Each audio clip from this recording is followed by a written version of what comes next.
자, 오늘은 이별가를 설명을 할게요. 자, 이별가는 우리가 수업 때 배웠던 그 제망매가하고 연계시로 볼 수 있어요. 그래서 이 시는 일단 시인이 화자가 동생이 죽었을 거예요. 그죠? 그래서 죽은 동생에 대한 그리움과 안타까움을 표현한 시라고 볼 수 있어요. 특히 이 시에서 이제 중요한 거는 강이라고 하는 소재일 것 같은데, 이 강은 이승과 저승의 경계의 사이에 있는 강이라고 볼 수 있어요. 그러니까 이승과 저승을 나눠 놓는 거겠죠. 그래서 이 강을 사이에 두고 화자하고 그 대상인 동생이 대화를 하는데, 둘이 사는 곳이 다르기 때문에 당연히 대화가 될 수가 없겠죠. 그래서 거기서 오는 안타까움과 슬픔을 노래한 시라고 볼 수 있어요. 그래서 이제 일단 중요한 거를 생각해 보면 세 가지 정도일 것 같아요. 첫 번째가 이 시에서 나오는 바람의 의미일 것 같아요. 바람이 뭘 의미하는 걸까? 그치? 이거를 생각해 봐야 하고, 또 죽음에 관한 시는 선생님이 수업 때도 설명을 했지만, 이 죽음에 대해서 화자가 어떠한 자세를 취하는지가 굉장히 중요하다고 얘기했었어요. 제망매가에서도 월명사가 죽음이라고 하는, 동생의 죽음이라고 하는 그 소재에 대해서, 소재라고 하면 좀 그렇지만 극복을 하겠다라는 태도를 취하고 있죠.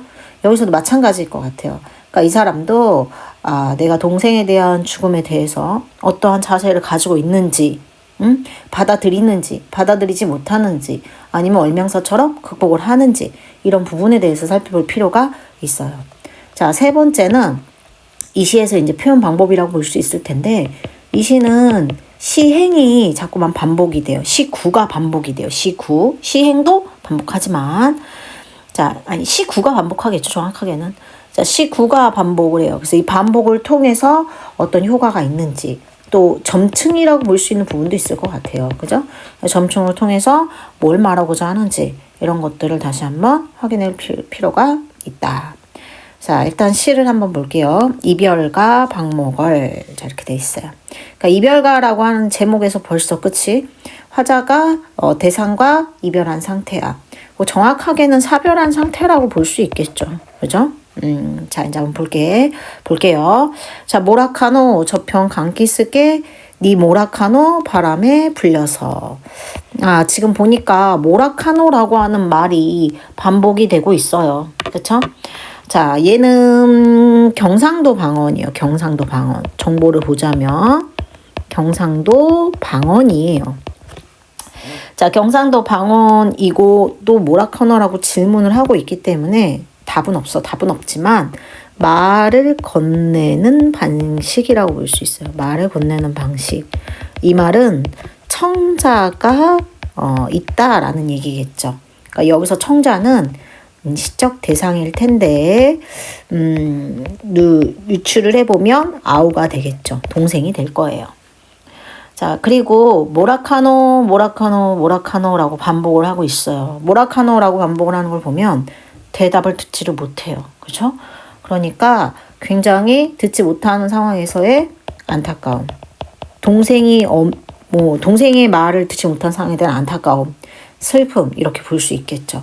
그래서 이런 정서를 강조하는구나 라고 볼 수 있을 것 같아요.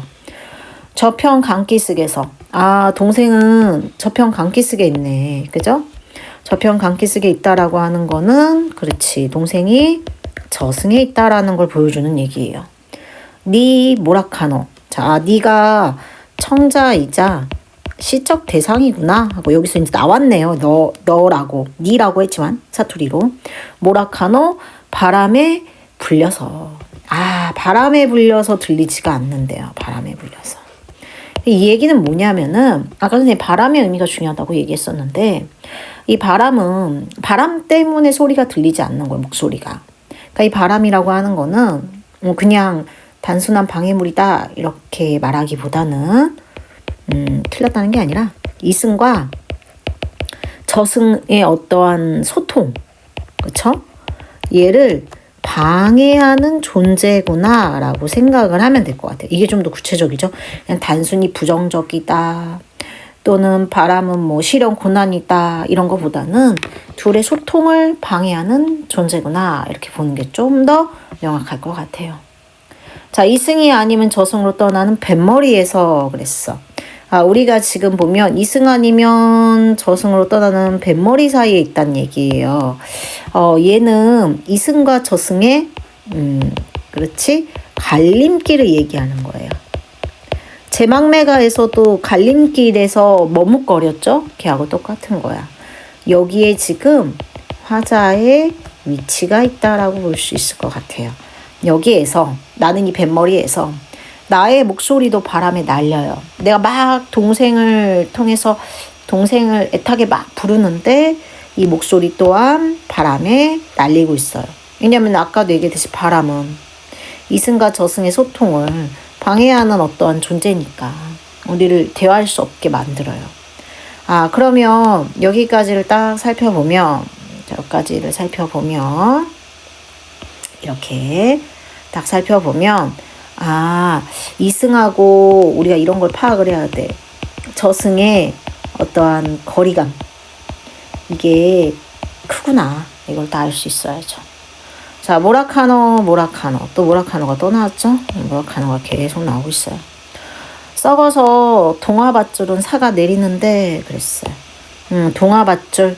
자, 동생과 나를 이어주는 동화밧줄을 얘기하는 거예요. 그러니까 동생과 나를 이어주는 동화밧줄은 어떤 이승에서의 인연을 얘기하는 거고 이 둘이 마치 제망매가에서처럼 한 가지인 혈육을 얘기하는 거로 볼 수도 있겠죠. 그러니까 지금 제망매가랑 공통점이 많아요. 아까 보면 뱃머리라고 하는 것도 이승과 저승의 갈림길이라고 한다면 제망매가하고의 공통점이고 동화밧줄도 이승에서 인연이면 우리가 이승에서 혈육관계다라는 얘기니까 제망매가의 한 가지와 다를 바가 없죠. 자, 그런데 썩어서 동화밧줄이 사가 내린다라고 하는 거는 동생과 나의 어떠한 인연이 소멸했다라는 얘기예요. 뭘로 인해 소멸했냐? 그러면 동생의 죽음으로 인해 소멸했겠죠. 그렇지? 자, 하직을 말자 그랬어요. 자, 하직을 말자 하는 걸 보니까 지금 이 사람은 동생의 죽음을 받아들일 수가 없는 거예요. 그래서 이별을 거부하고 있구나. 동생이 죽은 거에 대해서 이렇게 쉽게 받아들일 수는 없잖아. 그렇지? 인연은 갈밭을 건너는 바람과 같다 그랬어요. 바람. 그런데 아까 앞에서의 바람이 나하고 동생의 어떠한 소통을 방해하는 존재였다면 여기서는 우리의 인연은 갈밭을 건너는 바람과 같다라고 얘기를 했어요. 그러니까 앞에서 말한 바람과는 의미가 조금 다른 거예요. 왜냐? 앞에서 말하는 바람 얘기하는 거예요. 세모친 애들. 어떤 단절을 의미하지만 여기서의 바람은 마치 인연, 우리 둘의 인연, 혈육의 어떤 그 인연은 갈밭을 건너는 바람과 같아 라고 얘기했으니까 얘는 인연을 의미하는 거야. 우리 둘이 이어주는 걸 얘기하는 거예요. 그러니까 바람에 대한 이 부분은 인식에 변화가 일어났다라고 봐야겠죠. 그렇죠? 그래서 계속 우리 인연에 대해서 생각을 해. 그러면서 모라카노 이렇게 얘기를 하고 있어. 반복이죠. 그러니까 지금 이 사람이 보니까 동생이 저기 멀리에서 뭔가 뭐라고 하는 것처럼 나에게 들려. 입모양만 막 보이는 거야. 목소리가 들리지는 않지만. 그러니까 지금 아까 모라카노도요. 잘 보면 한 번 말했다가 두 번 말했다가 세 번 말해. 이게 점층법이겠죠. 점층법을 통해서 진짜 네가 뭐라고 하는지 나 너무 듣고 싶어. 그러면서 어떠한 동생과 나의 사이의 단절감 그리고 안타까운 심정이 그렇죠. 심화된다라고 볼 수 있겠죠. 네 옷자락만 흰 옷자락이만 펄럭거리고 있어요. 흰 옷자락이. 자, 이런 거 흰 옷자락을 입었다는 거니까 동생의 수위를 얘기하는 거죠. 또 죽음을 상징하는 얘기인 거예요. 동생 죽었구나. 자, 이거에 대한 안타까움이야. 계속 이 사람 안타까워. 너무 안타까움이 심화되고 있죠? 여기까지 보면 안타까움이 많이 심화됐구나. 많이 슬퍼하는구나 라는 걸 알 수가 있어요. 자, 그러다가 오냐 오냐 오냐 오타가 났네요. 오냐 오냐 오냐. 자, 오냐 오냐 오냐 한 거 보니까 그렇죠. 죽음에 대해서 수긍을 한 거예요. 아, 받아들인 거야. 여기서부터 이 사람의 자세가 바뀐 거네. 처음에는 동생에 대한 죽음에 대해서 너무 슬퍼하고 하직하지 말자며 거부했지만 이제는 받아들일 수밖에 없는 거지. 그렇죠? 그러면서 사실 내 귀엔 들리진 않지만 마음으로 동생의 말을 들을 수는 있겠죠. 마음으로. 이승이 아니면 저승에서라도 만나자라는 얘기를 하겠죠. 이승이 아니면 저승에서라도 만나자는 얘기를 할 테니까 아, 얘는 또 재회에 대한 소망이구나 라고 볼 수가 있을 것 같아요. 이 부분도 제망매가하고의 공통점이 되겠죠. 마지막에 제망매가하고의 공통점은 다 정리해 줄게요. 다시. 자, 이승이 아니면 저승에서라도 인연은 갈밭을 건너는 바람과 같다. 자, 이 바람은 아까도 선생님이 얘기했지만 우리 둘의 인연을 연결해주는 바람과 같아요. 바람이 더 이상 단절의 의미가 아니라 인연을 연결해주는 의미를 가지기 때문에 바람이라고 하는 소리를 잘 보라고 하는 거예요. 자, 모라카노 저편 강기슭에서 네 음성은 바람에 불려서. 자, 들리지 않아 사실은. 그런데 오냐 오냐 오냐. 아, 내가 들리진 않지만 마음으로 받아들이겠다. 수긍하겠다.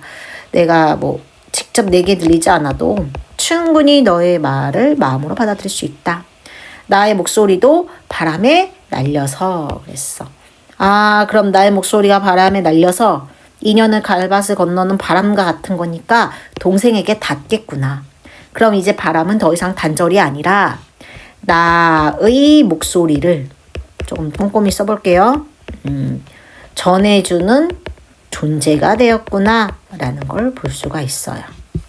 자, 이 시 그렇게 어렵지는 않지만 선생님이 쇼츠에도 그 영상 그림으로 잘 남겨놨으니까 전반적인 내용 다시 한번 쇼츠로도 또 확인해 보시고, 자, 이 시에서는 선생님이 아까도 얘기했지만 세 가지 중요한 걸 보자고 얘기했었어요. 자, 그 세 가지가 바람에 대한 거였었어요. 기억나시죠?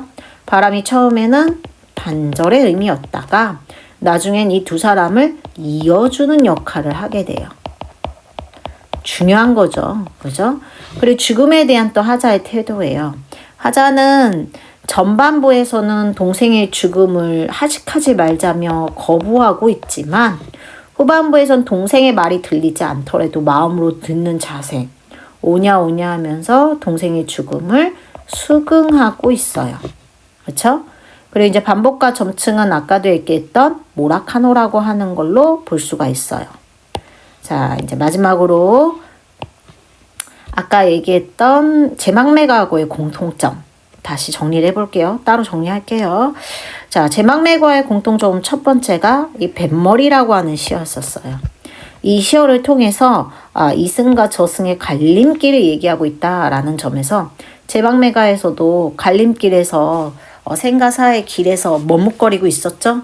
생과 사의 길, 생사의 길은 얘하고의 공통점이다 라고 볼 수 있어요. 자, 두 번째는 동화밧줄이었지. 자, 동화밧줄은 이 두 사람의 인연, 혈육이라는 걸 얘기하는 건데 이것도 제망매가의 한 가지의 나고, 이게 한 부모 밑에서 났단 얘기죠. 둘이 혈육이란 얘기죠. 얘하고의 공통점이죠. 자, 그리고 마지막으로 자, 뭐가 되냐라고 했더니 자, 마지막에는 이승 아니면 우리 저승에서라도 만나자라는 말이 들어있어요. 그러니까 재회에 대한 소망. 우리가 배웠듯이 제망매가에서도 재회에 대한 소망은 미타찰이 있었죠.